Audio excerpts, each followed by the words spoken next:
For watching. We start tonight with the latest on the rising tensions in northern Syria. The Syrian government has deployed forces to the region to fight off Turkey and its attack on Kurdish fighters. Meantime, President Trump has announced he will impose economic sanctions and raise tariffs on Turkey as punishment for its Kurdish offensive. We get the details now from correspondent Serena Marshall.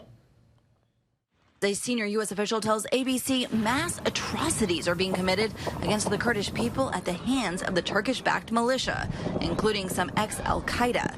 ABC's Ian Panel is in Syria. This is one of many hospitals throughout this area that are treating the wounded, mainly civilians who've been caught in the middle of this conflict. The United Nations estimates at least 130,000 people have been displaced by the fighting, hundreds more reported dead.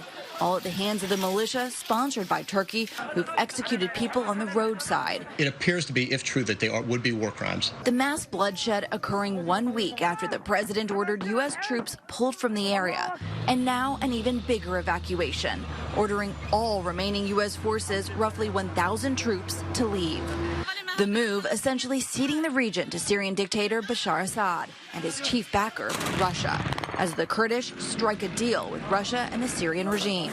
The leader of those forces writing today that if he had to choose between compromise and genocide, we will choose our people.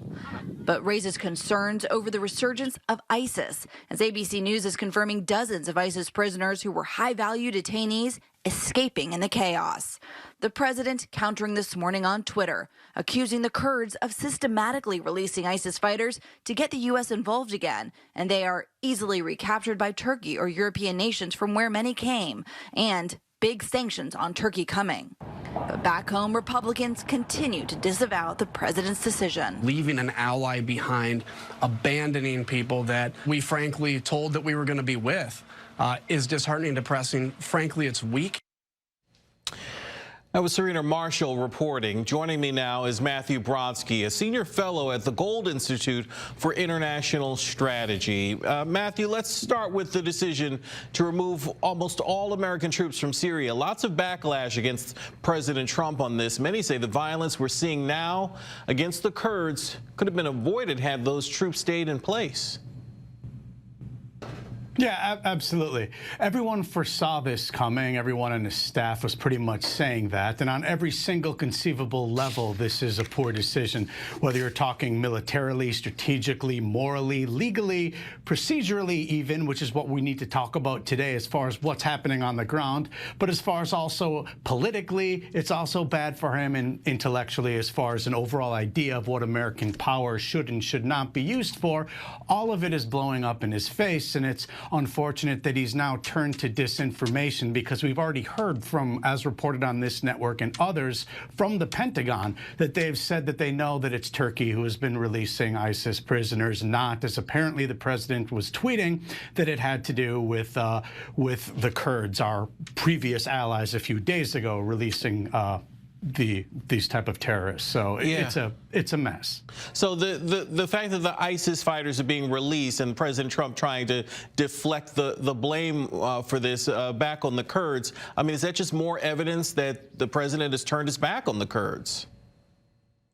Well, yeah, he's completely turned his back on them, and everything that he's saying now, even including the statement that was just put out announcing sanctions, the language on what Turkey should and should not do is all language that the State Department Syria team had already worked out previously. These are things that they've been working on, the administration's team, with Turkey. So all of these demands that we have now after giving up our leverage is precisely what President Trump needed to have in the conversation when he was talking with Erdogan on the phone. And it's quite clear that that did not take place at all. And you could see that in the press release that was released from the White House that was about the phone call that was made just hours after it took place.